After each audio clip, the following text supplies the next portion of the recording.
Oh.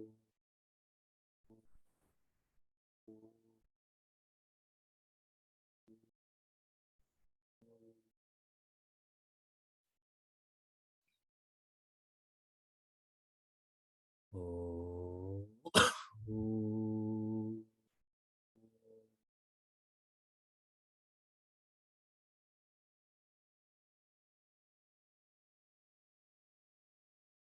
Oh.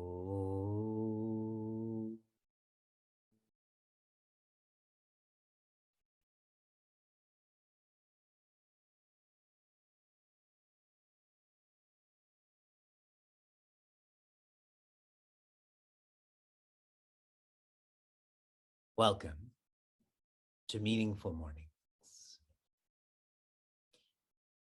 We have now completed half of 2022.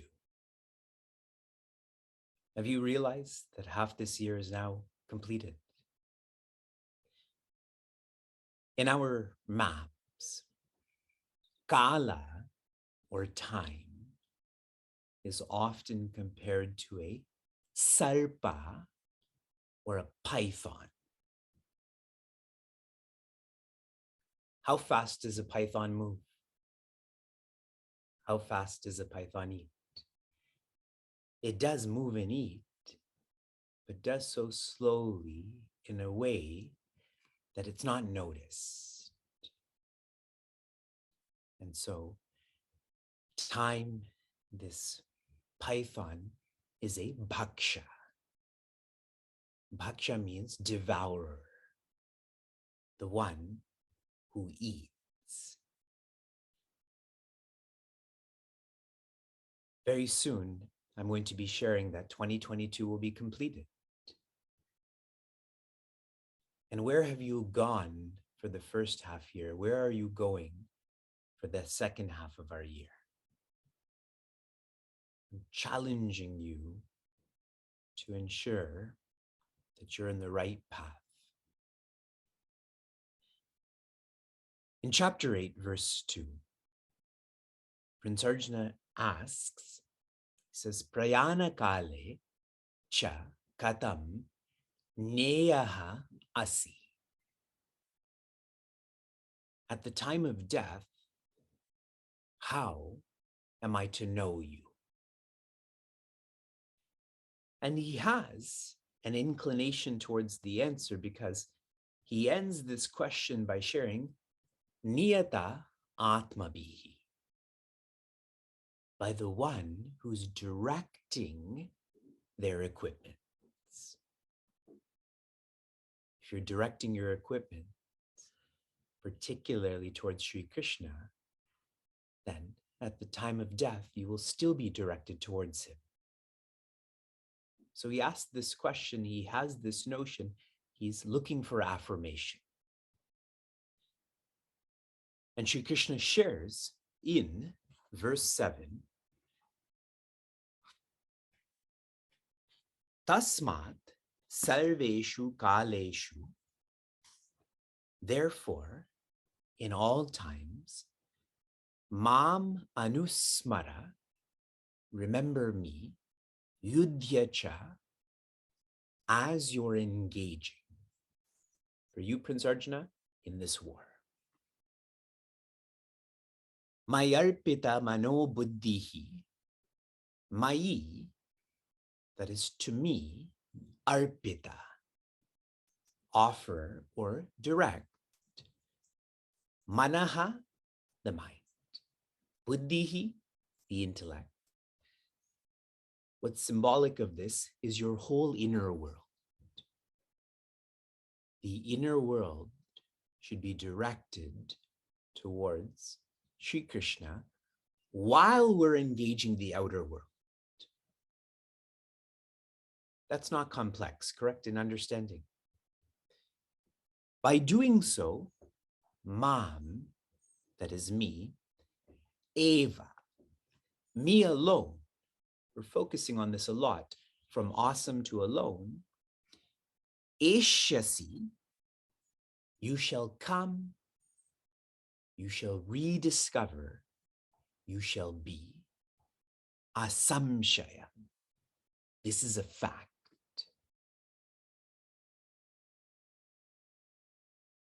In the time of death, how is one to remember you?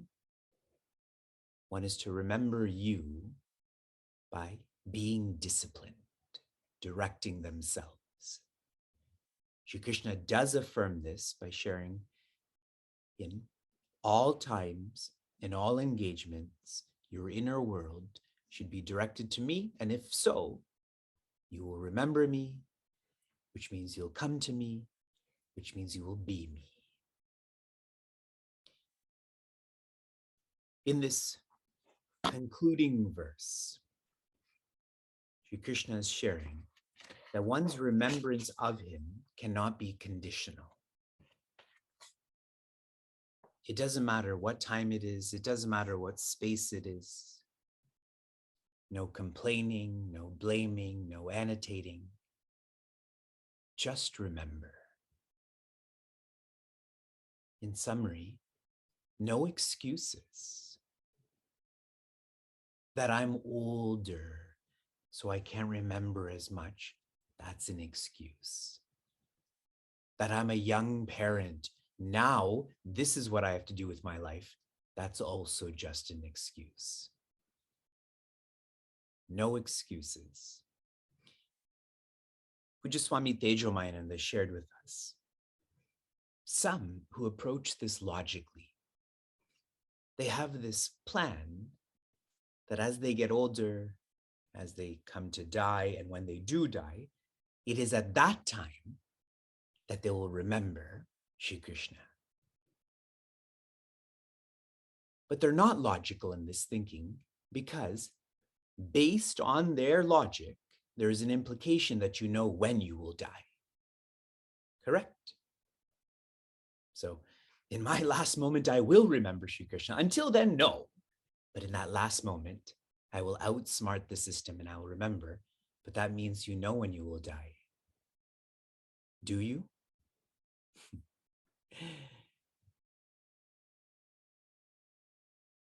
Every day is changing, which means every day is dying, which means every day we should be practicing.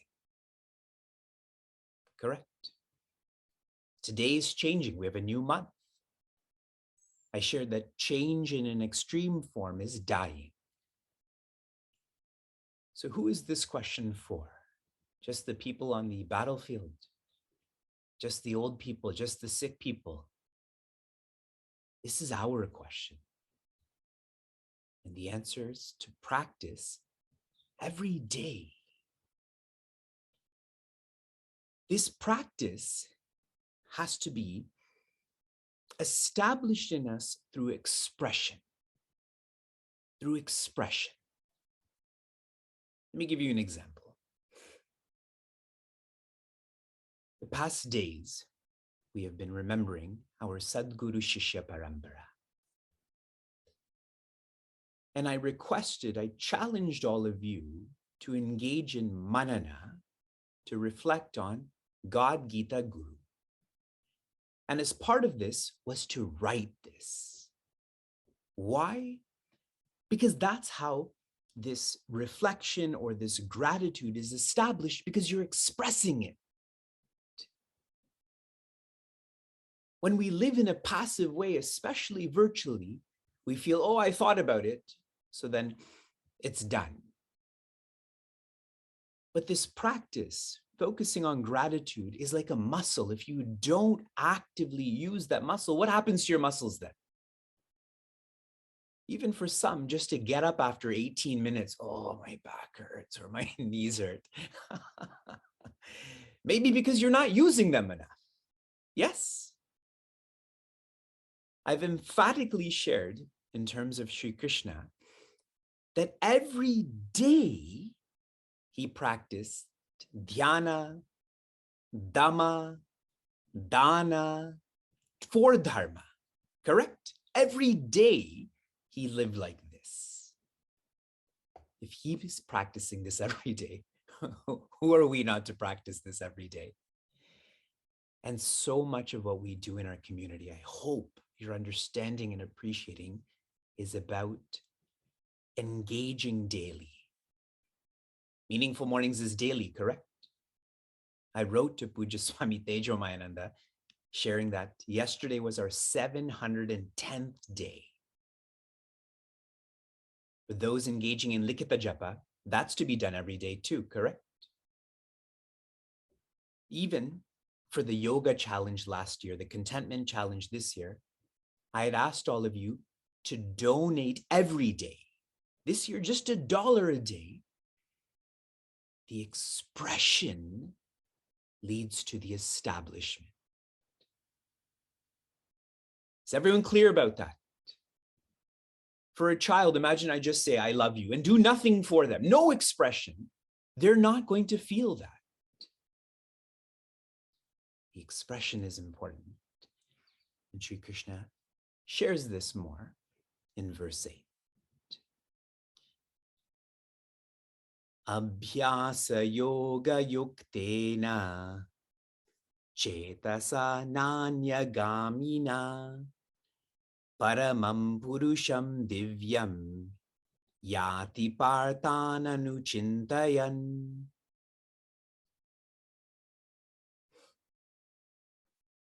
Abhyasa yoga. Where did you hear this term? Tell me, what chapter did you hear Abhyasa yoga in?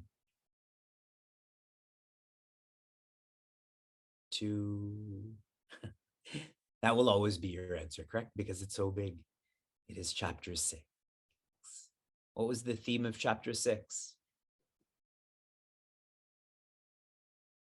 What were we exploring? Contemplation. Good. Abhyasa yoga yuktena. One who is practicing contemplation. How are they practicing contemplation? They did so by conversation. How did they practice conversation? Through concentration. First, you start with concentration, that evolves to conversation, that evolves to contemplation. So that's what's shared in the first quarter, that one is practicing. It's not that chapter 6 is in a silo and now it's left. This continues. They become yukta. Through the concentration, conversation, contemplation, they become integrated. They're living by integrity, so their equipments are becoming integrated. Specifically, if you go back to the previous verse, the mind with the intellect pushing the ego and trying to identify with Sri Krishna. Cetasa, this inner world, specifically the mind, na anya gamina, the inner world that is directed to Sri Krishna and nowhere else. Na gamina, there is no other direction. When one lives by integrity, they become integrated, and that creates an intensity in them. A intensity. Give me a Sanskrit word for intensity that starts with B. Popular name in the Mahabharata. Bhishma. Good. What was Acharya Bhishma doing at the time of death? He was not just thinking of Sri Krishna, he was seeing Sri Krishna. And not just thinking and seeing, he felt all with Sri Krishna. That's where Vishnu Sahasranama came from. Correct? Integrity, integration, intensity. When one is intense, they're only moving in one direction. There are no other directions. When you're in an intense discussion, are you thinking about raking your leaves? And so on.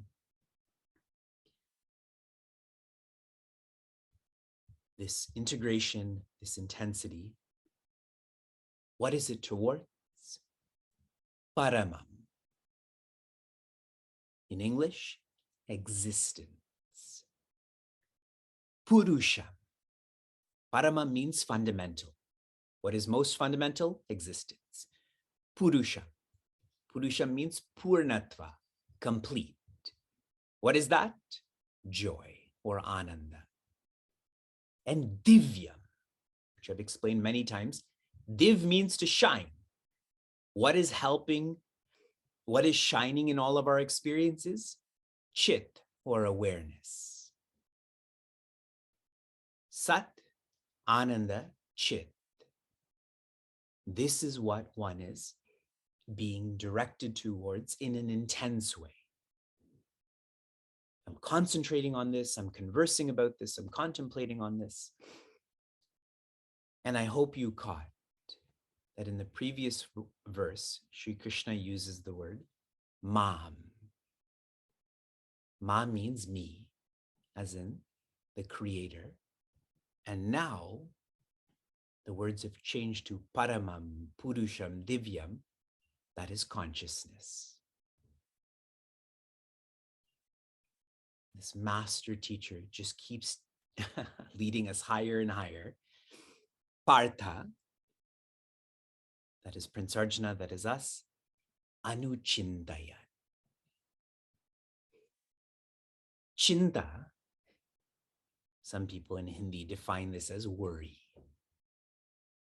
Do you all worry? When you're worried about your health or someone else's health, do you think of anything else? Do you think of cooking an elaborate meal? Do you think about the stock market? Imagine someone you love a lot is not well. All you do is worry about them, correct? Anu, that prefix anu means comprehensively. Comprehensively thinking, intellectualizing, contemplating, revolving. This is your only job, your only purpose. Okay? Again, Prince Arjuna's question is, how will one remember you at the time of death? By remembering you with no excuses while one is alive. Every day, every hour, every minute. From inspiration to application. Your application yesterday was to engage in japa times 10. How many of you did this by show of hands? Wow. This is the hand that hurts right now, so you're exercising it. So inspiring to see that you did 10 times the japa. The word japa, the etymology of this word is janma pati. Becomes japa. Janma means to be born. Pati means to protect. Japa is that which protects us from being born again. How amazing is that? There's the key not to be born again into conflict. Your application for this morning, leading until Monday, work harder. That's it. Work harder in life. We may not make it to Monday, so it's important that we work harder. Shanti, shanti, shanti. Be safe, be sound, be serene, be joy.